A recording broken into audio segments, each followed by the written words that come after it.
इस वीडियो में सभी सनातनी बड़े ध्यान से सबकी जो परेशानी है, प्रॉब्लम है कि लक्ष्मी घर में टिकती नहीं है, आती नहीं है, इसके संदर्भ में भी देवसैनी एकादशी के दिन हम क्या कर सकते हैं, ये मोस्ट इम्पोर्टेंट आपके लिए वीडियो होने वाला है। तो आप सबसे मेरा निवेदन है कि आप जो व्रत करते हैं वो भी, और जो व्रत नहीं भी करते हैं, वैसे करना चाहिए फर्स्ट ऑफ ऑल कि हम लोग व्रत करें। नहीं भी करते हैं तो ये उपाय आप अवश्य करें जिससे आपके परिवार, सनातनी परिवारों में सुख समृद्धि बनी रहे। तो ये बहुत आवश्यक एक वीडियो है। इस वीडियो को देवसैनी एकादशी से पहले, जिसमें कंफ्यूजन है कि 16 को है कि 17 को, 16 को है कि 17 को है, इसको भी हम आपको बताएंगे। तो देवसैनी एकादशी आषाढ़ मास की शुक्ल पक्ष की एकादशी को हे कृष्ण किस रूप से, किस नाम से जाना जाता है, क्या उसका फल है, कृपा करके हमको बताइए, ऐसा धर्मराज ने कहा। तो भगवान श्री कृष्ण ने कहा, हे धर्मराज, जो प्रश्न आप कर रहे हो यही प्रश्न एक बार देवर्षि नारद ने ब्रह्मा जी से किया था, और ब्रह्मा जी ने जो कथा सुनाई थी वो मैं तुमको सेम वही कथा सुनाता हूँ। एक बार पूर्व में एक राजा हुए जिनका नाम था मानधाता, उनके राज्य में अकाल पड़ गया था, बहुत तगड़ा, 3 साल तक बारिश ही नहीं हुई थी। तो अकाल पड़ गया। जब अकाल पड़ गया तो उन्होंने जाके, एक ऋषि थे अंगिरा, ब्रह्मा जी के पुत्र हैं, उनसे पूछा कि मेरे राज्य में क्या हुआ। तो उन्होंने कहा कि देखो ये सतयुग है, यहाँ छोटे से पाप को भी बहुत बड़े रूप से दंड मिलता है। ये सतयुग है ना, कलयुग में, ध्यान से सुना, ये भी बात मोस्ट इंपॉर्टेंट है, सतयुग में छोटा पाप करोगे तो उसका दंड भी बड़ा मिलेगा, और कलयुग में बड़े से बड़े पाप को भी परमात्मा इसलिए क्षमा कर देते हैं कि कलयुग का प्राणी है, छोटा सा दंड देते हैं। तो इसका मतलब है बड़ा सत्कर्म, अगर छोटा छोटा सत्कर्म भी करेंगे, एकादशी का व्रत करेंगे तो सहज में हमारा कल्याण हो सकता है। इसका मतलब ये नहीं पाप खूब करो, पाप करोगे तो छोटा भी दंड मिलेगा। तो कलयुग में वो लोग बड़ा दंड सहने योग्य थे, सतयुग में हम लोग छोटा, वो कोरोना भी नहीं सह पाते, समझ रहे ना, जिससे कलयुग में छोटा नाम आधार, छोटा सा नाम जब और कल्याण हो जाएगा, इतना बड़ा फल लाभ है कलयुग में। तो इसलिए बोले तुम्हारे राज्य में कोई ना कोई कार्य तो ऐसा हो रहा है जो नहीं होना चाहिए। तो उन्होंने बताया कि कुछ ऐसा हो रहा है। तो बोले महाराज मैं क्या करूं, उस प्रजा को दुख से बचाने के लिए सारी तरफ, चारों तरफ तप सहन करना पड़ रहा है। तो उन्होंने कहा कि देखो, आषाढ़ मास की शुक्ल पक्ष की जो एकादशी है ना, जिसे देवसैनी एकादशी कहते हैं, तुम उसका व्रत करो। तुम उसका व्रत करोगे तो निश्चित तौर पर उसका फल मिलेगा तुम्हें। तो राजा ने ऋषि के कहने से व्रत किया एकादशी का, देवसैनी एकादशी का व्रत किया।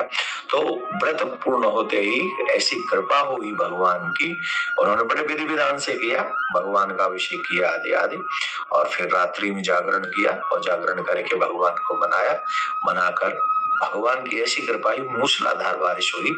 और राजा ने जिस उद्देश्य से कार्य किया था, तो वो कार्य क्या था, उद्देश्य क्या था, उद्देश्य ये था कि मेरे प्रजा का जो कष्ट है अकाल के रूप में जो पड़ा हुआ है, जो भोजन इत्यादि की व्यवस्था नहीं हो पा रही, वो दूर हो जाए।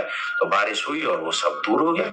इसका मतलब है जो मैं उपाय बताने जा रहा हूँ आपको कि आपके घर में लक्ष्मी आए और टिके, उसका फल ये देख लो, ये कथा भी यही हमको बता रही है। तो ये कथा हो गई। तो अब हम ये बता लेते हैं कि एकादशी का फल तो ये होगा कि जो मांगोगे, जिस भावना से रखोगे, वो भावना आपकी पूरी होगी। नियम से तो शर्त इतनी है कि नियम फॉलो किए जाए, पूरे विधि विधान से इसका व्रत किया जाए, ब्रह्मचर्य का पालन किया जाए, सत्य बोला जाए, भूमि पर हो सके तो शयन ही न किया जाए, दिन में तो बिल्कुल भी शयन न किया जाए। क्या करते, व्रत भी करते हैं, खूब 4-5 बार खा भी लेते हैं, और भोजन नहीं करते पर अलग अलग चीजें बहुत खाते हैं। तो ये थोड़ा सा व्रत का सा माहौल बनाकर रात्रि में हो सके तो जागरण करें, भगवान का अभिषेक भी पहले करें स्नान के बाद। तो संकल्प लें कि हम व्रत करने वाले हैं, हम इस कार्य को करने वाले हैं, तो इस चीज को संकल्प करें। मेरा नाम ये है, मेरा गोत्र ये है, मैं देवसैनी एकादशी का व्रत कर रहा हूँ। तो देवसैनी एकादशी अपने आप में बहुत बड़ी है। इसे हरि सहनी एकादशी भी कहते हैं। भगवान नारायण 4 महीने के लिए विश्राम करने जा रहे हैं, जिसे चातुर्मास कहते हैं। साधु संत यात्रा भी बंद कर देते हैं इन दिनों में शुभ कार्य करना बंद कर देते हैं। और हाँ, एक बात है, यात्रा भी नहीं करनी चाहिए इन 4 महीनों में। लेकिन ये सारे तीर्थ जो है 4 महीने कहाँ के बस जाते हैं, बोले ब्रज में आकर बस जाते हैं।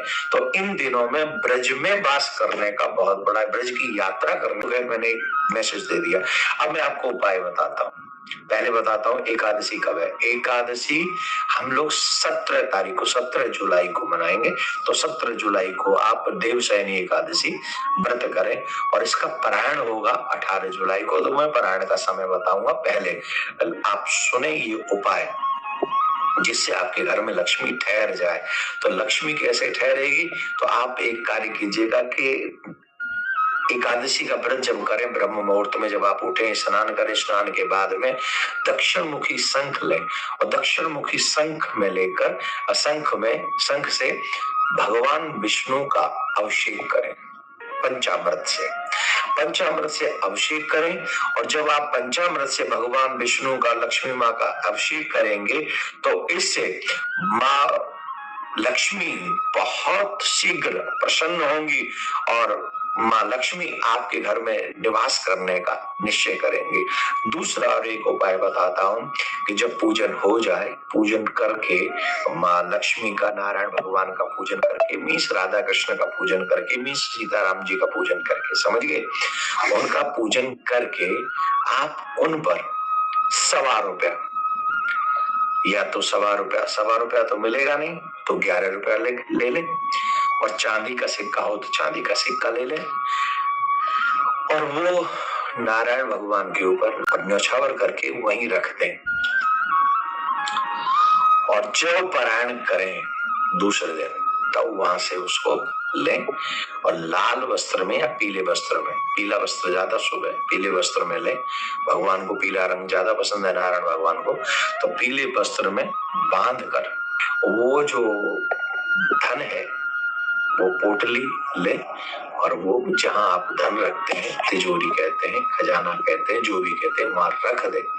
इसके बाद धीरे धीरे ये व्रत करेंगे, व्रत का ये फल इसमें आएगा और ये फल आएगा तो क्या होगा, आपके घर में सुख समृद्धि अवश्य वास करेगी।